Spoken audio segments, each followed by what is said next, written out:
And we are back. Welcome to another episode of Macro Golf, guys. Hope you're all doing well. Joe, how are we doing? All good, thanks, mate. Change of scenery for us today. Change of scenery. It's our first evening podcast, so it'll be interesting how this one goes. It is, yeah. We're definitely we've done a good few hours work before this, so I don't know if our brain's going to be as sharp as normal. But we're going to get through it. We're going to have a really interesting discussion tonight on a topic that is probably very relevant for both of us. And looking forward to getting stuck into this topic, and I think it's going to be a good discussion. It's going to be really, really interesting. Just quickly before we get into that, we are filming this just as the Live PGA DP Tour news has broken. I think my Twitter, WhatsApp chats, everything exploded. I was doing a session at the time, literally notification, and I was training a golfer. Same thing with him. We both stopped, just sat at the news and was like, what is going on? I'm still kind of in shock. Don't really know how to react to it. It was almost a similar reaction as lockdown. It was like that type of thing. Like your phone's buzzing. What's going on? What's happening? Yeah.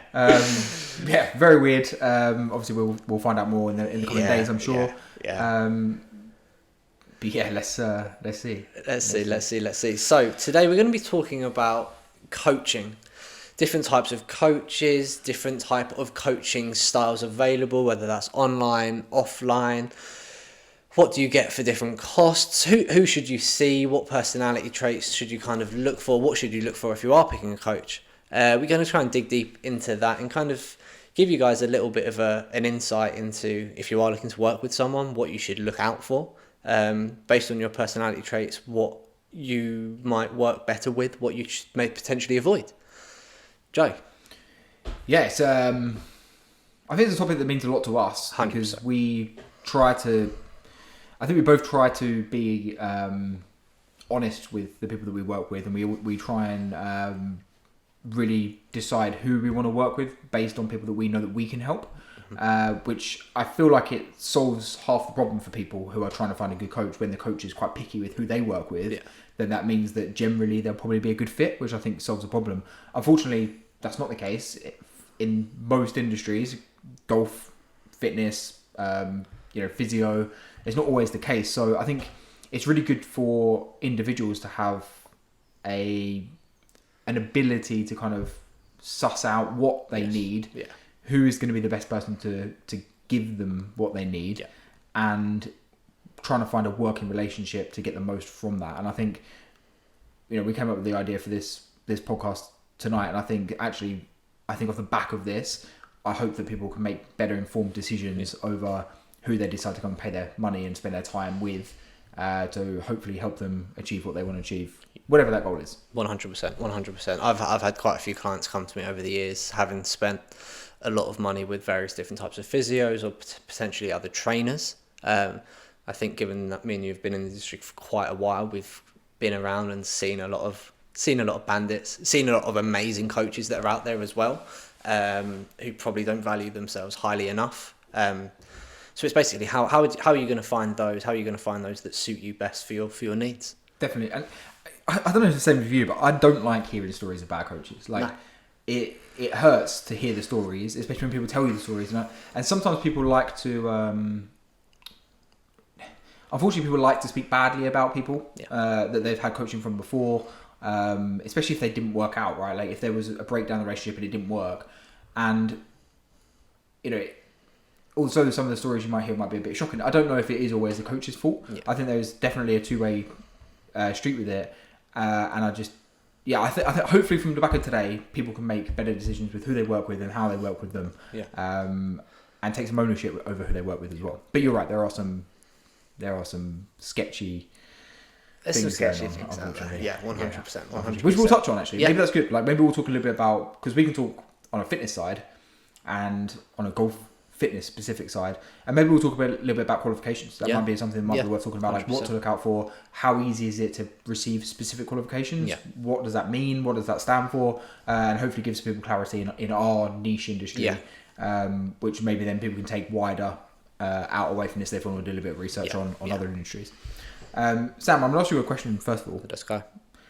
Have you ever received coaching for anything that is fitness wise, golf wise, medical wise, or anything in our world? Have you ever received coaching on those? Yes to all the above. So luckily for me, working with a lot of PGA pros as clients of mine, often I'm able to get coaching from them, which is absolutely fantastic. I've worked with three I believe, three coaches so far, which has all been amazing. I've also had physio, and fitness wise, I check in with my coach once every quarter just to discuss where I'm at, update my plans, this, that and the other, because I just find that I like kind of offsetting that problem out to someone else. I do most of my life is programming my client stuff. I tend, when I'm programming my own things, to stick to the things that I like, and that potentially sometimes isn't the thing that's best for me and for what I actually need.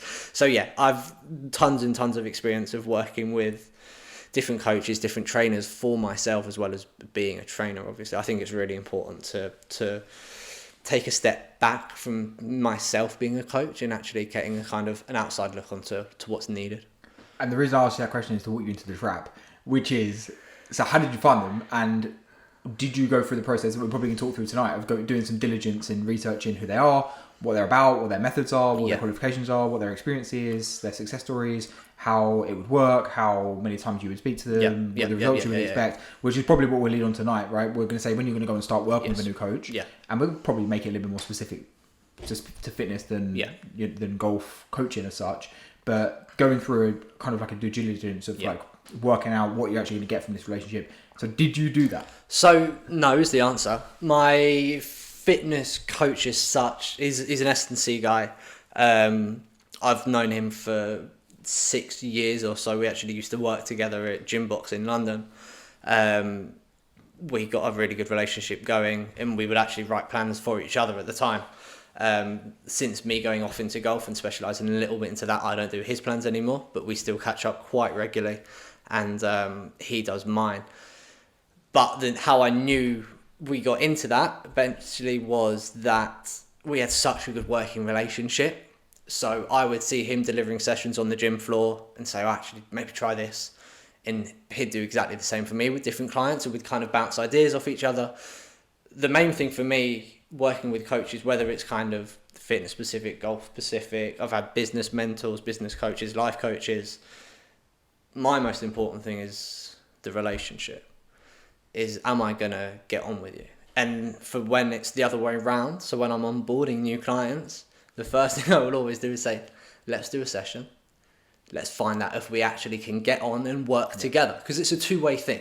It's not just, I'm hiring a trainer, they work for me. Like, for it to work and for it to be really beneficial on both sides, for the coach to enjoy working with you, and trust me, guys, you want the coach to enjoy working with you because they're going to give you so much more time, energy, effort, and you've got to enjoy their company as well. Like, especially if you're doing in-person personal training, you're potentially spending 2-3 hours a week with them. Like, you want to get along. You want to make sure the relationship's there where they can be a mentor as well as just that kind of in-person trainer.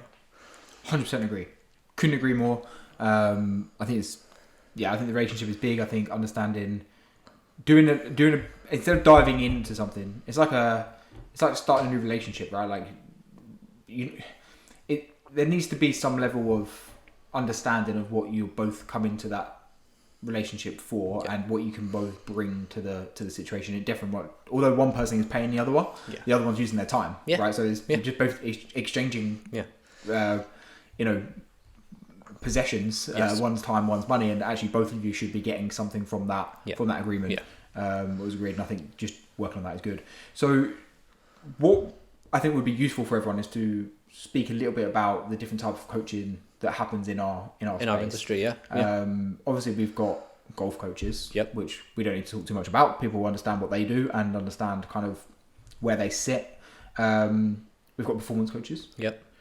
We've got specialists in areas, short game areas, putting, driver specialists now coming out. Long drive now. You got some more coaches coming out into that. Then I even saw someone the other day that labelled them as a specific type of short game. How about that one? As in like it was like a specific yardage. You're joking. Yeah, I feel like maybe they went on a marketing course. I think they went on a marketing course. Come to me for 80 to 100 yards. And I think their marketing team were like, you need to niche down It's like, right, well, I'm going to help people around the 50 to 70 mark. Like, if you can't hit it 50, 70 yards, I'm your man. It's not a bad idea. But I mean, it's very niche. Yeah, exactly. So we've got all different types of coaching going on. Is the story for that, right? And then with our side, so we've got, let's try and see how many we can list. We've got personal trainers. Yep. In person, online. Yep. You have what I would say we are, which is more of this kind of holistic coach rather than a trainer itself. Yeah. We've got S&C coaches. You've also got physios. What else have we got? A million more people that sit within those realms, right? You can have therapists. You can you can have real medical. Yeah. So if you're having severe difficulties and traumas and operations, a little bit more maybe at the pro level, that might take more into consideration. You'd have one of those people in your team. Yes. Nutritionists, definitely. You can also then think of actually you might have a specific person only for swim speed. Yeah. So some people see people for their longevity and they see someone else for specific power and speed. Yeah. Might have someone that deals with general health and wellness, manages stress, manages load, manages intensities, looks at your whoop data, that type of stuff, right? Mental separate conversation. Yes, mental coaches for the pros as well, if we're talking about that side of things. Yeah. I think what we want to try and get there is that there's a million other there's a million coaches doing a million different things, and what's going to be really important for you starting a journey of having some coaching is understanding exactly who you need in your corner for what it is that you want to achieve. Yes. Right? Yes. So let's leave golf. We'll park golf. That's a conversation for another day for sure. And let's talk specifically about golf fitness, performance, and anything that includes improving the body and looking after the body. So maybe if you could give the guys listening an understanding of what's the difference between a personal trainer, a strength and conditioning coach, a golf fitness coach, a golf performance coach, maybe throw into that interesting. I know sometimes performance gets linked into statistics, but I have seen people say performance for fitness.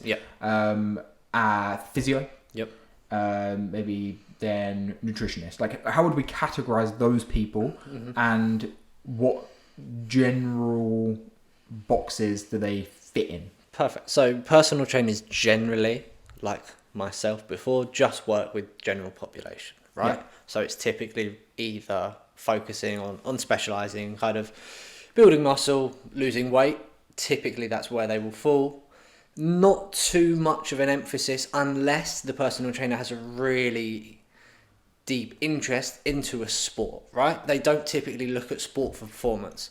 So typically you won't get, say, an amateur tennis player or amateur golfers, amateur whoever, going to a personal trainer to say, look, this is my sport.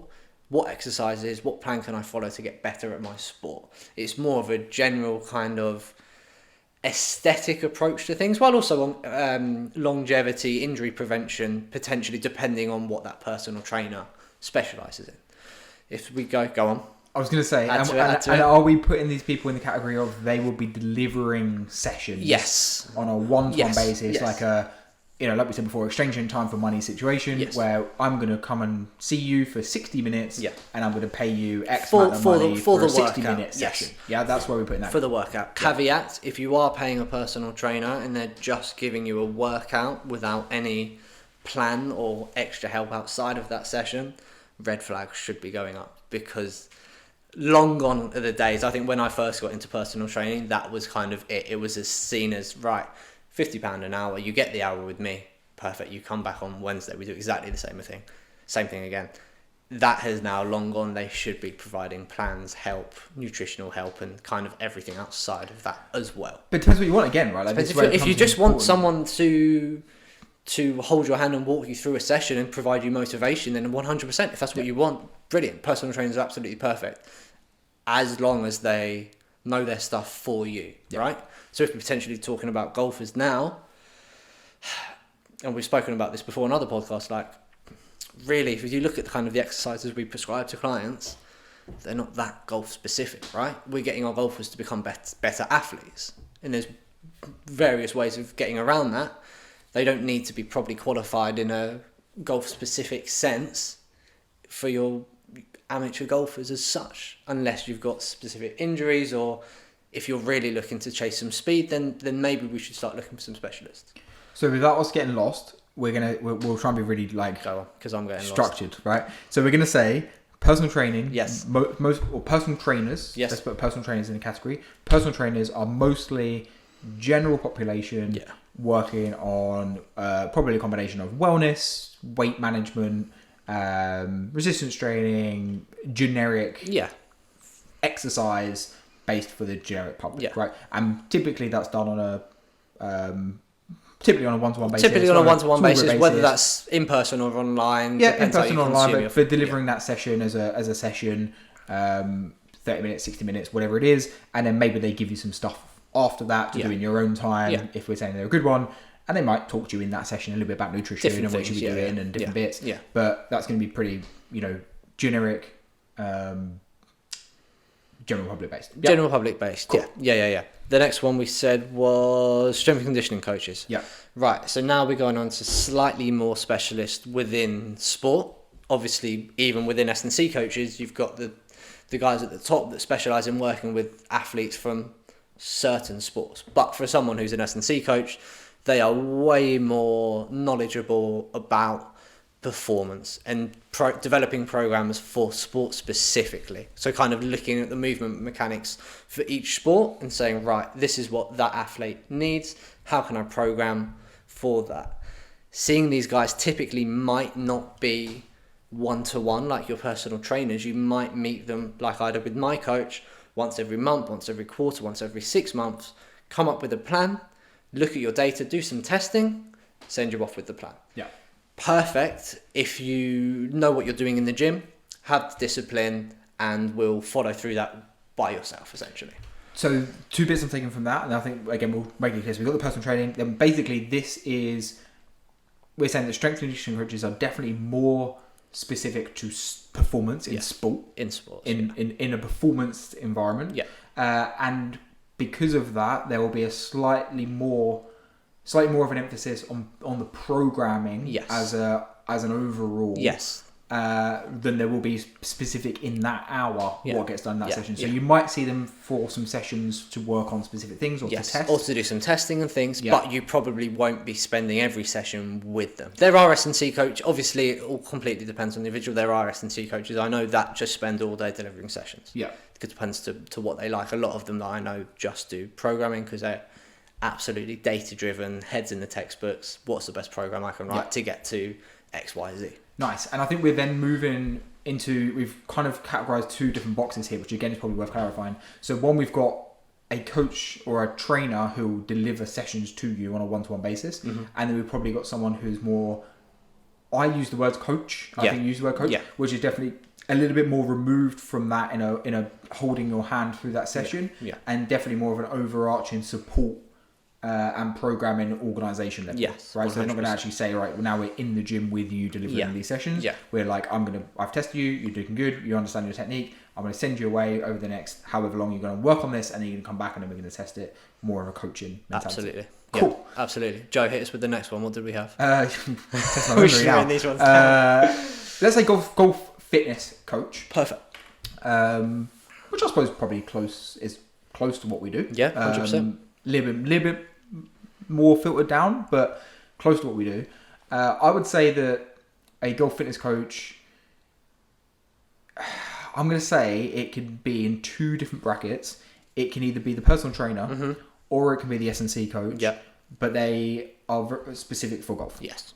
Would make it. So what I mean by the personal trainer and S&C coach, I mean they could be delivering sessions with you on a one-to-one basis, and that time 60 minutes session, you're going to see me every Monday. Yeah. They could be doing that and make that specific golf, or they could be doing the S&C style or programming style or coach style, where they're setting you up with programs and sending you away for X amount of time, retesting and moving on. But it is all golf specific. Yeah. And for me, I feel like, well, we'll talk about qualifications in a bit. Yes. Right. This is the grey area because this is where I want to jump in now. Right. I'm keeping my mouth shut. We'll describe them with qualifications. Okay. Right. We're going to be strict. So, I think that's quite simple. We can just they are goal specific. Where I think we can then take another step back. Yep. Oh, this is nice. Health coach. Yeah. Life coach. Yeah. Wellness coach. I mean, we've got tons and tons and tons more now. Based. All of those. Yeah. That's what I call myself. Golf-based, all of those.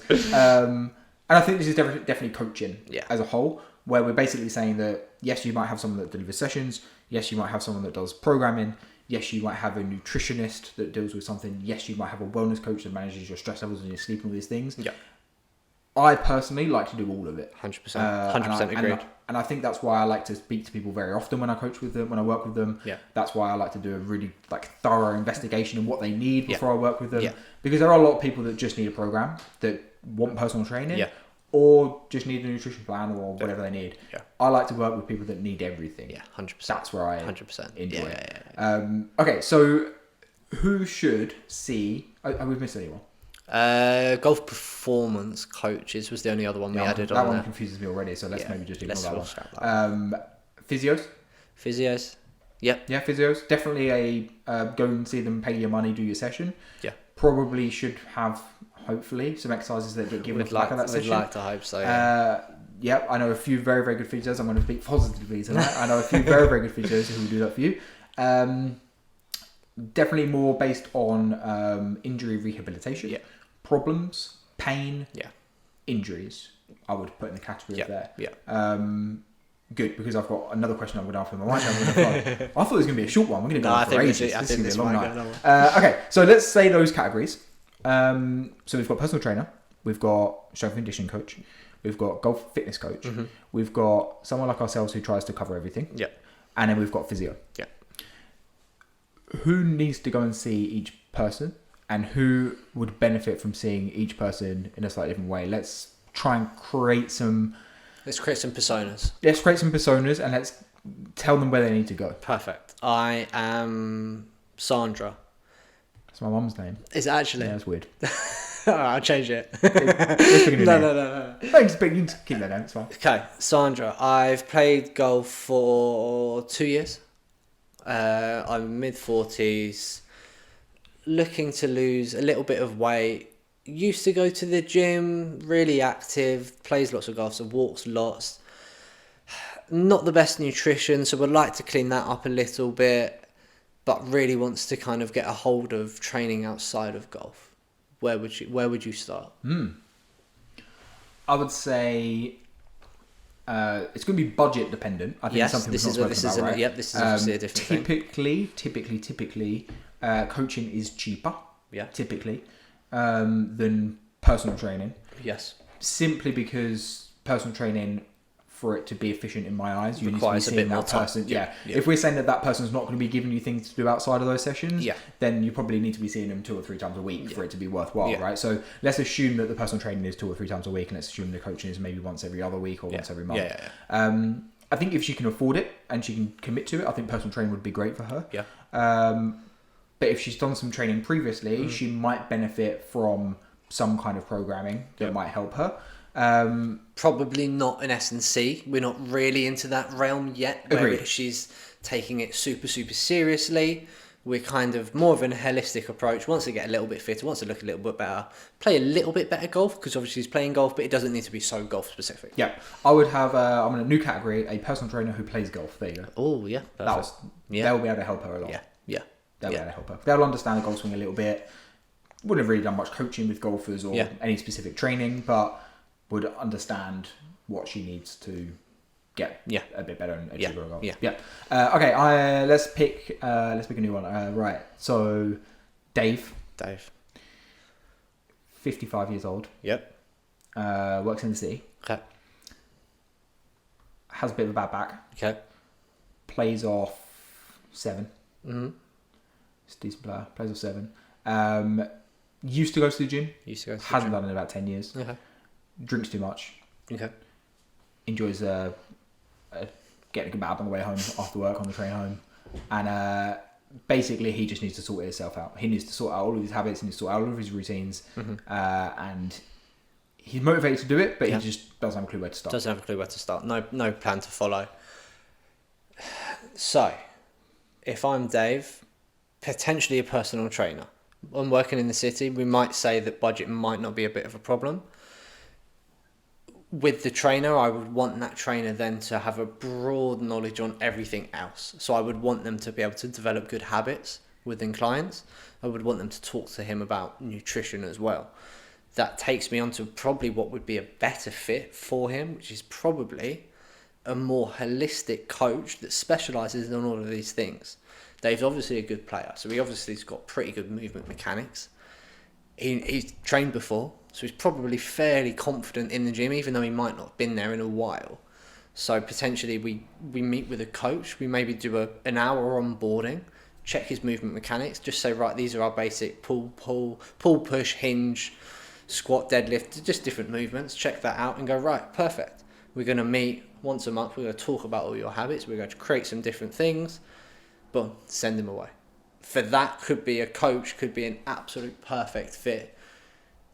A coach might, before working with Dave, say, well, actually, the back's been a little bit of a problem. Maybe before we get going, just see the physio. Let's get a medical diagnosis from the physio, see where you're at, and then we can start going. That's the scenario that I've had quite a few times. Clients coming in with problems, send them to a physio first, make sure they can move, make sure they can load properly. Boom, then we get started into the training. Then we get started into the nitty gritty of, right, what habits do we need to change? What do we need to look at nutrition wise? Why are you starting? What are the goals? How can we get there? I think I think you tapped on something at the end there, which I think really key, and that's why Dave's my guy. Yeah. Dave's my guy. Dave's out there. Come talk to me. Dave's my guy. Habits. Yeah. What you just mentioned, the habits. Yeah. I feel like, and I might be putting people into a box, and I do apologise if anyone gets offended by this, but I would generally say that personal trainers are not there to necessarily help you with your habits. No, it's true. It's 100% true. I didn't touch on habits until I was in probably 5 years into personal training. I was on a month holiday, decided to do what are those qualifications? Like a CPD? Yeah, DVD. And it was behavioural change specialist. Yep. And I got into that and thinking, God, if I knew this 5 years earlier, I would have changed completely how I deliver and how I structure my plans with clients. 100%. Like, when you're a personal trainer, you think, well, as long as this person turns up every Monday, Wednesday, Thursday, then I'm doing my job, right? They're there. I'm getting them to come here. But we're losing touch of everything that happens outside of those hours, which is way more important. Exactly. I think it's probably the same with strength and conditioning. Typically, it's very much based on. I think strength and conditioning works really, really well when you have someone that's super motivated in front of you, or someone who is at an elite level of an athlete. That they're going to be in the gym. They have to. They're training, right? They're an athlete. They're going to be there. You don't have to worry too much about the habits in and around that. They're going to be eating well. They're going to, they haven't got to worry about it. When we're working with someone in the general population, I do feel like getting the habits sorted is going to be the key to everything being unlocked. And that's where I think something a little bit more holistic is going to be. The better approach. That was a fun game. That was unplanned. That was pretty cool. I like those personas. Right. We could go all night with that. If you've got any other personas, guys, send them in and we'll come up with some suggestions where to send you. It's a great game. It's a great game. 100%. The coaching aspect of things, which is now where I see myself at. Probably asked me 2 years ago and I would have just said personal trainer. Taking kind of a step back, like talking to people outside of a gym, I think is actually so important. It's not just about getting them in, doing some exercises. Like, I've got clients that I see once a month, check up on all habits, make sure plans are going, make sure they're following everything, that probably make more progress than clients I will see 3 times a week. Yeah.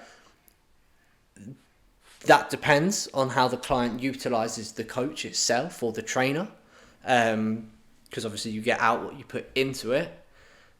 But sometimes I see with clients that I see regularly 2-3 times a week, they almost use you as a walking stick, and it's almost, I see my trainer 3 times a week, that's enough to create the changes that I want. And when in reality it's not, it's everything outside of the sessions that's actually going to cause. And it always depends on the goal, right? Yes. Like, the goal is really key with that. Like, if their goal is to simply get stronger, then that's probably not a bad idea, right? If you can afford it, go and see a coach 3 times a week and they're going to push you 3 times a week and you probably will get stronger.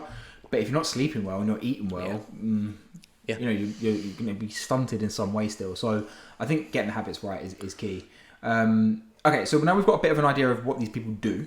We understand the type of people that they would be able to help and the type of people that should go and see specific coaches. Let's talk a little bit about qualifications and how people actually become these things and what's some useful things to look out for. We've got a variety of different qualifications between the two of us, but we've ended up doing a similar thing in the end. Although we kind of would see maybe slightly different people would be a fair way of putting it. So let's talk personal training first. I'm going to try and be really diplomatic and polite. I'm going to try to be polite. How do we become a personal trainer, Sam? See, I'm not as good as you at being polite, Joe. So you've fired me the question. You've tossed me the hand grenade. I'm about to let it go.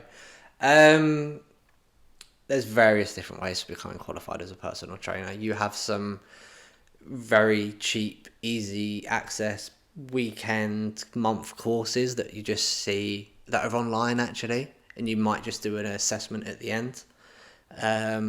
But then you've also got some really good, is it Premier Global, I believe, and there's some other really good ones in town, face-to-face, really kind of long qualifications. The hard thing for the consumer is there is zero way of saying who has done what. Correct. Because once you are qualified as a PT. Yep.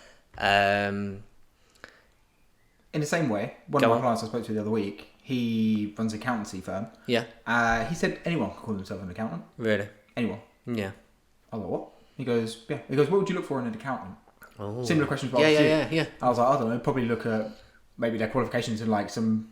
I don't know if I even said qualifications, but I said like for them to actually have like been qualified. They're an accountant. I would assume that's like a good tick, and then probably like a referral from a friend or something. Yeah. He was like, no. He was like, anyone can call themselves an accountant. Anyone can do it. They can you could set up tomorrow and call yourself an accountant. That's crazy. So that's almost where we are with personal training. Is my point. Like 100%. The barriers to entry are really low. So this kind of takes us on to, if you're looking for a personal trainer, what do we want to look for, right? Mm-hmm. Well, if you were, let's say, gone down a completely different avenue, Joe, and you were early 20s looking for a PT, what would you say now? What would you look for? Because it's tough with the qualification, right? It's really tough. I will go as far to say that actually the qualification means nothing. I'd agree with you. I think there's very, very, very good trainers who have done the worst qualifications. Yeah. And it's very, very... Did I say good or bad? There's very good people that have done the worst qualifications, and there's very, very bad people that have done very good qualifications. Right? What is good or bad will also depend on the person, right? Because I see some very, what I would call, I don't want to say bad trainers. I would see some people that wouldn't do things in the way that I would do them. Yeah. But the clients love it. Yeah. Buzz off it. Yeah. Like, the client goes there, I want to lose, I want to lose my belly fat. They're getting them doing like 100 crunches until but like, the client loves it. Yeah. So what are you looking for? Are you looking for what you enjoy, or are you looking for what is potentially scientifically proven, correct? Method-based training, right? Yeah. The qualification, unfortunately, doesn't give you that verdict yet. Right? What is interesting about the kind of qualification debate is that going into a gym, so if we're talking about them finding a personal trainer in a gym, different gyms actually have various ways of screening PTs. Yeah. So your gym boxes, which other ones have really good trainers in? My mind has gone completely blank. What's some other... So I used to do this. Yeah, you used to pick PTs. Job, right? You used to pick PTs. My job was hiring PTs. Yeah. So I used to do this exact process. And I can tell you get people turn up that are qualified. Yeah. You bring a paper, like they're qualified. Terrible in a one-to-one session. Wouldn't let them anywhere near anything, right? Yeah. I had another guy whose qualification was sketchy. I don't know where he found this thing. I don't know what it was. Printable PDF online or something. Dude, I was unbelievable in the interview. Unbelievably good. Like really, I really wanted to hire him. Yeah. And when we kind of went through the legal, like basically we couldn't hire him because he didn't hit certain criteria. Yeah. Unfortunately, qualifications. But he was amazing, right? Yeah. So it just shows. To answer back to that original question, people pick personal trainers for different reasons. You touched on it earlier. Yeah, I was about to say, you touched on it earlier with looking for an accountant. You would probably look for a referral. Yeah. You're probably going to see someone that a friend, a family member sees. They can recommend them. They can vouch for their work. Perfect. They've got you an introduction. Right. Yeah. With personal trainers, I'd always recommend trying to have a meeting outside of the gym. So even if it's on the gym floor, not on the gym floor, even if it's in like the lobby of the gym or anything like that you're not by the equipment, you can actually sit down, get to know them a little better, dig deep into their history. What have they done? What clients have they typically worked with? Who do they like working with? because you might get some PTs new to the business that will just want to work with anyone they can because they're unfortunately maybe not that busy, right? Then once on the back of that, if you kind of feel like the personalities match, try and book a trial session in, see what the session is like. Then on the back of that, they've seen you move, they've seen where your fitness levels are, just get a suggestion. So kind of what would you say next steps are? And then hopefully you should have a much better understanding if you can work with them as a personal trainer. Yeah, and I think those rules go across every coach we're going to talk about, right? Yeah. But I think in terms of personal training, maybe just take away from this the fact that the qualification is probably the absolute baseline for you to worry about. Well, if you're in a gym as well, they've got a qualification because they're in the gym, right? Yeah, they can't be there without one. If you're going to see that person 3 times a week for an hour, the relationship is absolutely fundamental. Yeah. Do you get on with them, yes or no? Are their values similar to your values? Are they going to be rude to people around? Like, I've seen it all, and just make sure that those people are your type of people and that you can get on with that person. I used to get this quite a lot on the gym floor. I used to get new clients coming up to me and kind of said, what made you start now? And they said, well, I've actually been watching you with your clients and they look like they're having a really good time. Yeah. So that's another great thing to do, kind of see what that PT's doing with their clients and go, oh, I really enjoy that. Oh, that's a really interesting way of doing things. Like, it's another great way of kind of just kind of shop window looking, just looking through the shop window without kind of getting in there. Yeah. Agreed. So there's personal training. I will say that there's also very, very good personal training. Some amazing PTs. It took me 2 years to get qualified as a personal trainer. Really? So the first year was the gym instructor qualification, a year at university, and then 2 years at university to get qualified as a personal trainer. Yeah. Didn't make me a better personal trainer. There was those people in my course that were terrible. Yeah. But it just shows there's a massive variance over what that qualification is, and I think there's more to it than that. One thing just to add before we move on. Personal training is a really, really tough industry. Typically, if a personal trainer has been doing it for 3 years or more, you can pretty much vouch that they are going to be a good trainer. I think the dropouts for PTs is like within the first 2 years is something like 70%. Yeah, they'll be a good trainer and probably a good marketer themselves as well. Yeah. It depends what you're after, right? Yeah, 100%. Depends what you're after. I was going to go down a rabbit hole. I'm not going to. So let's go S&C. So how does someone become a strength and conditioning coach? Mm-hmm. What prerequisite is there for becoming a strength and conditioning coach, and how does that qualification? You've done this yourself, so tell me how that process works. So you've got kind of various governing bodies for S&C coaches. I didn't go to university for mine, so I don't have a degree or master's. But I'm verified through the UK S&C Coaching Board, which is the highest one there is in the UK. So they're actually the only ones that offer the service. With universities, it's slightly different, I believe, right? You might have a bit better understanding about this. So because you can have various different degrees and masters in it, correct? Yeah, correct. So, but the qualifications, like personal training qualification or different qualifications, are still standalone qualifications. Yes. So they get passed from the initial governing body boards. But the difference is the level of education that's behind that qualification. If that makes sense. Yeah. Like, say for example, for the course that I did when I was at university was the first year for a gym instructor course. You can actually do a gym instructor course in a week. I mean, there's people that do it on a weekend. Yeah, on a weekend, right? yeah. Which is the qualifies you go to into work those. in a gym. Yeah. And we got that after one year because we did a year's worth of education, and then at the end of that, we'd built up enough like learning within that. We would say, actually, now you can do your qualification and you can pass that exam. Then another year went by before the personal training, and then another year went by for that before we did the exercise referral with like special conditions and pain. So it works differently. I think the same for strength and conditioning. It's not. I've not done it, so I don't know specifically. I haven't done it through the university, so that's why I was asking, because I know you've had the degree in something similar, so I wasn't sure if you knew anyone that had done that kind of qualification. It was an option for a master's, so it was an option to go down that route. But again, I believe that it was just an extra year's education, similar to what I would have done, but then at the end, instead of doing my level of qualification, which was the exercise referral route, then you could have gone down the strength conditioning route, if that makes sense. Like, you could have then done in terms of qualifications, anyone that is an S&C coach, you can pretty much guarantee that they're highly qualified and highly trained within that area. If we're talking more kind of golf specific, like we mentioned earlier, they've got a much better understanding of how to train athletes for certain movement patterns and sports, injury prevention included. You're wanting to find one, and there's not many S&C guys that will focus on golfers. Mm-hmm. Typically, there hasn't been much of a budget within universities, within counties, within England Golf for that. They're trying to grow it now. Dr. Dan Goulan, who's the head of the S&C for England Golf, is pushing it massively, and he's done an amazing job. But unfortunately, there's still really little resources, and that kind of goes to show with the knowledge that's out there. Yeah.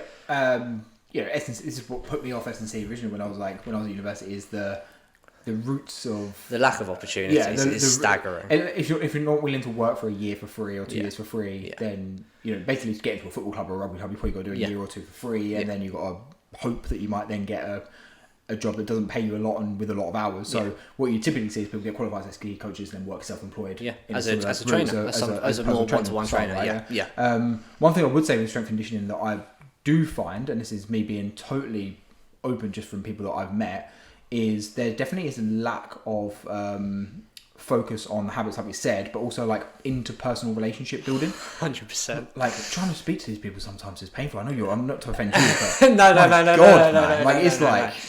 Jesus, if it's not on a spreadsheet, it doesn't exist. There was a really interesting. My God. I was out ages ago actually.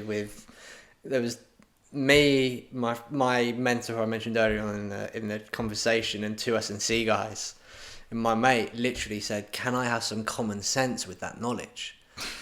Like, these guys are such brain boxes on all stats, data, and everything's been proven and driven. But it was almost so unrelatable to the actual human themselves following the program. Yeah. And it is very much, it's maths based, it's all methodical, everything is proven. But like what me and you specialises on is getting that rapport with the client. That's something that isn't really talked about at all. Because typically S&C guys will work with high-level amateurs or professional athletes. Those guys are so driven because it's their job. They need it to put money onto the table. They don't need to talk about, right, how can I help Dave or Sandra grow some habits? How can I help them getting into the gym? Because they never have to. Their clients turn up, they do the sessions amazingly. They want to know how can I grow 0.1%? Yeah. And that's what they specialise in. Yeah, so we didn't do this on the first route, so it's probably worth doing now. And there are a lot of people that would benefit from that, right? As you said, like professional athletes, we're not trying to motivate these people. We're just trying to say, this is the amount of weight you need to lift on this lift in this week at this time, because that works back to that metric that we tested 3 weeks ago. That's a really useful information. Oh, 100%. And that is like the ultimate data-driven, scientifically backed, whatever. Is it a little bit of a closed box in terms of its probably? Like, there probably needs to be... For our listeners, probably so. Yeah, and I don't think too many of you guys would benefit from working with an S&C guy. Unless you're a really young, aspiring amateur. Even then, I'd be a little bit wary, potentially. Or you're a professional that wants to go 100% dig deep into it. Yeah, I think it just depends on the individual again. Like, is you're kind of afraid, like... It depends on how they get across their information, how they teach, how they coach, what they believe in, what their methods are. And again, everyone's going to be on a spectrum here of like being super personal, super like flexible, super like open to new ideas, and super like, like, let's just work on the small habits, let's do that. Yeah. Or like the other end was like, well, no, the number says this, so we do this. Oh. Yeah. Yes. Black and white. Oh. Yeah. No. Yeah. So, okay, cool. So let's now move to golf specific. Yeah. Let's talk qualifications. Okay. Oh, I'm leaving this one to you because you gave the personal training one to me. You can do this one. Qualifications show for golf specific. As far as I know, anyone can call themselves a golf fitness coach. Yeah. As far as I know. Yeah. I think, well, this is the difference, right? Anyone can call themselves a golf specific coach. Yep. Or a golf fitness coach. However, you will get yourself in trouble if you are training people and you don't have any level of fitness qualification. Yes. So the fitness qualification would be a personal training one. Would be the entry level. Yeah, that's your kind of your grounding to then be able to coach people. Yeah. If you then want to say that you only coach golfers and you are a golf specific coach, you can do it. Yeah. As far as I know. Yeah. I had a conversation with an individual who works at a insurance backing company. Yep. At a recent exhibit we went to, we asked him this question. He didn't have an answer for us, right? Like it's so new that it doesn't even exist. Yeah. So there's an opportunity to milk it. And I've spoken to a few people recently that are personal trainers, and they say, hey, I'm going to give the goal specific a go. Yeah. Nothing stopping them, right? If you did want to get qualified, there are some things you could do. Yeah. There are some qualifications out there. Mm-hmm. TPI being one of them. You've got TPI. Golf Digest have just released one. They've just released a qualification. There's some other CPDs out there that you can do, I believe. Correct. But other than that, you're not really looking too much further. No, and again, these courses are, to become TPI qualified, you basically need to pay whether it's like $700 and do an online course for it. Do a multi-choice test. Yeah. So similar to the personal training thing, becoming qualified, we're both TPI qualified. What does that mean? It means that we learn a little bit on a day's course. Yeah. And it means that we have the ability to screen people with this brand. Yeah. This brand of TPI. Doesn't mean we're very good golf fitness coaches. No. Just anyone could do that, really. Anyone could just pay. And this is where it's going to get tough for people when they're trying to work out a who's who of coaches. Yeah. Because, well, it's harder to become qualified as a strength and conditioning coach, but they're not really golf specific. So I'm a better off going to see a golf specific guy, but then I don't know what qualification they've got or how much knowledge they have or how that works. So this is kind of like a good way to get who's who. Just to get it over and done with, physio on the other end, very, very thorough to get qualified. Yes. Very, very difficult to become qualified. Very rigid with qualifications, very rigid with... completely the opposite. Complete opposite end, right? Yeah. You have to be matched a certain standard. Again, are those people super personal? Are those people very good? Debate for another day. It depends on the physio person to person, agreed, obviously. Right? Yeah, you can useful. So when people are now going to go and find a coach, and they know they've got personal training, strength and conditioning, physio, golf, fitness specific coach, what else can they look for apart from these qualifications? Because we've kind of basically said that these qualifications are in place, and there are some, all of these roles require some level of qualification for you to deliver. But what other metrics or characteristics are you going to look for in a coach to make that relationship successful? What would you say is quite important? So we've touched on kind of the personal relationship. Can you get on with each other? Because if you're looking to work with a coach, you're probably going to want that to last for a pretty standard amount of time. But also, what's their methodology? Like, how do they go about onboarding clients? What do they see as priority, non-priority? For me, that's the biggest sell when I talk to clients and tell them kind of this is how I work. I instantly know whether they're buying into that, or do they potentially want the 6-pack and 6 weeks thing. Yeah. Fine. If you do that, there's tons of trainers that are really good at delivering that type of stuff. That's not for me. Yeah. On the back of methodology, what else would I look for? Price, obviously, is a massive thing, right? Can I afford it? Can I afford this trainer? What can I afford? Are there various options that the coach, trainer, whoever I want to work with has? What packages suit me? How much time can I give to this coach? So am I looking for weekly? Am I looking for monthly? If he's saying, right, I need to go to the gym four times a week on top of seeing him, like, is that practical? Is that doable? Yeah. Or do they say, well, actually, creating these small habits over time, we can get you kind of there as long as there's no set deadline? Then there's kind of, it's this stepping back and really kind of saying, right, can I work with them? Do I buy into their methodology? Yeah, I think there's a couple of things that are important for me on this. One, I would be a bit worried if there's no pre-screening process. Mm-hmm. Like, if you said to someone, oh, I'd like to work with you, they're like, okay, cool, let's go. Yeah. You'd be like, ooh, like, you don't care, like, who I am, what you haven't asked injury history, what my goals are, you've got absolutely no idea about that person. So whether you go to a medical in terms of physio, whether you're going golf specific, whether you're going S&C, whether you go in personal training, I think there should be some kind of pre-screening process to onboarding that client. And then if there isn't, that's probably a bit of a red flag for me. I think budget is really, really important of understanding, what's affordable for you. And if you can afford to have more sessions, then, great. Yep. Is that better for you? I don't know. Yeah. typically, I hesitate to say this. Typically, price is a reflection of the trainer, and I hate to say that because I never thought I would say that, but typically it is. Better trainers typically charge more, and you see it in golf, you see it in fitness, you see it in physio. Typically, and again, typically the better coaches charge a little bit more because they know their worth. And they're busier. And they've been doing it for longer. And they've earned their right to charge that price because they've got reputation. They've got the client base to show it, and they've got the client base to show it. They're busy. And they know their worth. And what you'll notice as a trend for those people is those people that charge a lot of money are also the people that turn down the most amount of business. They're also the people that when they come to him saying you're not right for me, as you just said there, you did like you said that person's not for me. Go see that person down the road.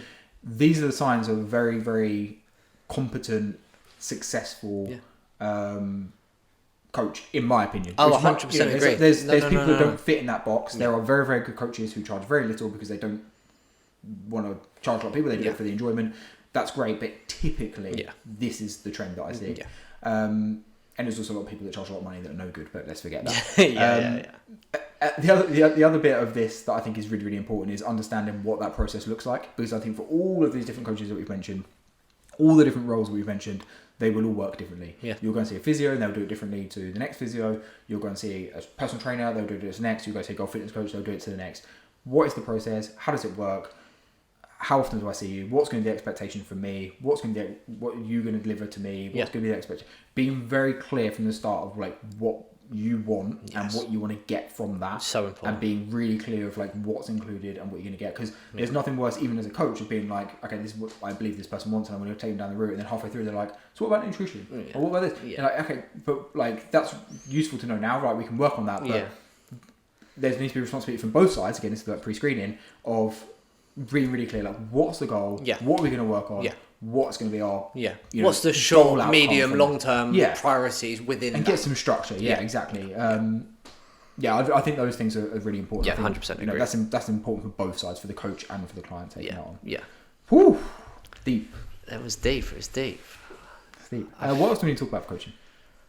What else is important? I don't know. That's a good sign. That sounds like we've covered it. I feel like we've kind of got everything out there. I'm trying to think more from my experience of dealing with clients that potentially have onboarded slightly too quickly and not been the right fit. My advice would be ask as many questions as you can before signing up. Get to know that coach, trainer, as well as you can before you make your choice. Agreed. Shop about. You're not going to buy the first house that you view. Shop about. Speak to loads of different trainers. See what's out there and see what is going to be the best fit. A good coach is going to want you to work with the best person, even if it's not them, because it benefits you. It benefits the client, and that's why most good coaches do what we do, is to help as many people as possible. I know that I can help some clients, and there's some people that just won't fit in the way that I work. So I would much rather they go and work with someone else and get the results that they're looking for. So it's just asking as many questions as you can, finding out as much as possible about how they work. And this typically doesn't really cover for physios quite so much. I think physios it's important to get really good referrals, making sure they're quite busy and really knowledgeable. Like, you're not going to ask, good physios are so busy. You're not going to be able to sit down and ask all these questions with a physio. You typically will do that in the sessions. But for more kind of working with trainers, with coaches, just ask them as much as possible. All the questions you have. Yeah, and really be clear of what you need. Yeah, be clear of your goals. And a good coach will get you to find out your goals, even if you're a little bit unclear. Yeah, exactly. Yeah, agreed. Oh, that was good. That's a good one. Yeah, thanks. That was my idea. Thanks. That was my idea. I think we're gonna have some nice topics coming up, and hopefully you guys enjoyed this one. Obviously, we've moved away a little bit from some of the typical information, some of the typical topics, right? Yeah. Some of the the more informative stuff. But I think this is very important because I've seen a lot of people waste their money. I've had conversations recently with people that have seen people that hasn't been right. But it's not necessarily the coach's fault all the time. It's just slightly the wrong fit. It just wasn't the right fit. What they wanted was not what that person was offering, and maybe from desperation from the coach, they signed them up anyway, or maybe from the person just being sucked into maybe some marketing stuff or whatever. Like they saw the wrong person at the wrong time and they had a negative effect. And hopefully this will stop people doing that. There was, obviously, if you don't want to work with a coach, there's plenty of information out there, even on the internet. So there might be a certain category of people which we didn't mention tonight, but there could be a certain category of people who don't need to see any coach at all. They've got all the motivation, all the knowledge, and they just need to go onto, an app. And someone should build that up. Someone should build that up. I wonder who that might be. Stay tuned. So there's all different options for people to get some advice. And obviously just picking the option that's right for you is going to be really, really important. Yeah. Like always, guys, any other questions, any other suggestions for other podcast episodes, send them in. I'm Sam_macro_golf. Joe, you are? Joe_macro_golf. Perfect. Or you can follow macro golf as well. Or you can follow macro golf as well. Macro.golf. Macro.golf. That's macro.golf. It's macro.golf. Yeah, it is. Macro.golf. Awesome, guys. Thank you for listening and catch you on the next one.